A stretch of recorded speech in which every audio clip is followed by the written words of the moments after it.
Artificial light is light that is created by man-made emitters. These emitters and their housings come in many shapes and sizes, designed to generate the light as a usable film lighting source. In most cases, the emitters can be identified as some sort of globe, tube, or LED. For instance, this is a globe commonly used in the home. It has a filament which burns, giving incandescent light. This bulb here, also incandescent, is called a bubble in the film industry. It is an 800 watt globe giving off a light from a tungsten filament.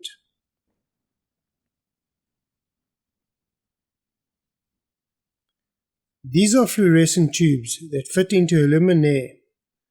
These are widely used in the film and television industry.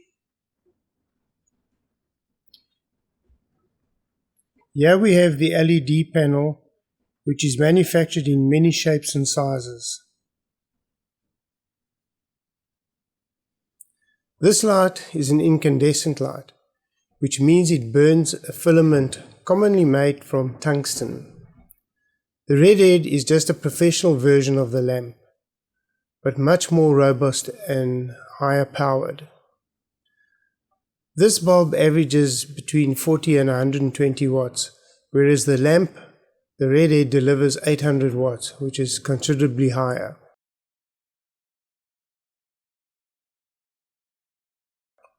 With the fluorescent tube, a gas discharge activates the coating on the tube, which in turn emits light. The LED, which stands for light emitting diode, is taking over as a source of light with its many advantages, which I'll talk about later in the course. This ring light is an LED tube light, which works at an extremely low power input and delivers a high luminance output. In lesson 2, we learned that the sun and nature provided soft and hard light sources. Direct sunlight produces hot shadows, and cloud cover produces softer shadows. Artificial light sources also exhibit these characteristics, that is, soft and hard light. Some of these lamps are designed to specifically deliver one or the other, or even both.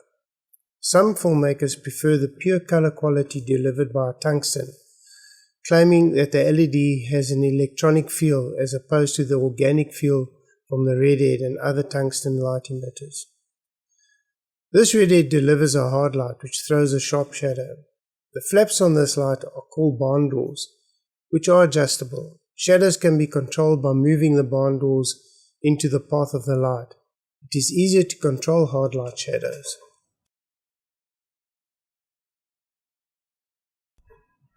Shadows can be masked by an edge, in this case the barn door. You can use any flat edge to achieve masking.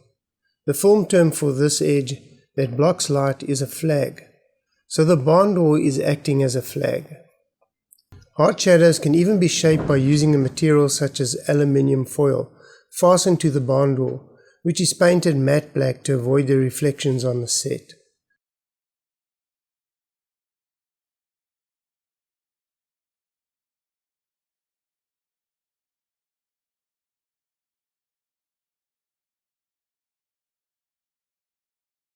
Distance between object and background and light source yield interesting shadow results. The distance between the light and the subject and the background will dictate the shadow throw. Shadows on the background soften the closer the light is brought to the subject. And remember, this is a hard light that I'm using over here. Hard light can be softened with the use of any material that diffuses the light passing through it. There are professional products on the market. Samples in this swatch from Leaf Filters show the many choices of filters and diffusers available.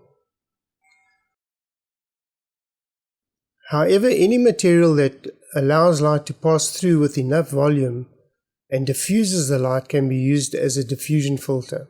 Filters reduce the amount of light and must be considered when choosing material. Tracing paper is a good example of a material that can be used as a diffusion filter. However, tracing paper in front of an incandescent light can burn. The softbox is designed to deliver a soft light. The soft shadows are difficult to control and tend to creep into every nook and cranny, but effective when used judiciously to create the mood of the scene. Once again, neither of these characteristics, hard or soft light, is good or bad. It all depends on the creative choices made by the DOP. As a new filmmaker or photographer, you may not have the budget to purchase lights specifically designed for film, television, and photography. What is important is that you understand how light behaves and how light can be manipulated. You can maximize the use of lights available in your home and even combine these with daylight passing through a window, or modify sunlight when shooting outdoors. I will demonstrate this in the practical section of this course. So to summarize, key principles learned so far. We looked at two main light sources, a daylight, which is sunlight, and artificial light, and their main characteristics, hard and soft light. We also learned that hard light shadows are easier to control than soft light shadows, and that LED emitters are replacing old technology emitters. Make sure you read the material attached to this lesson.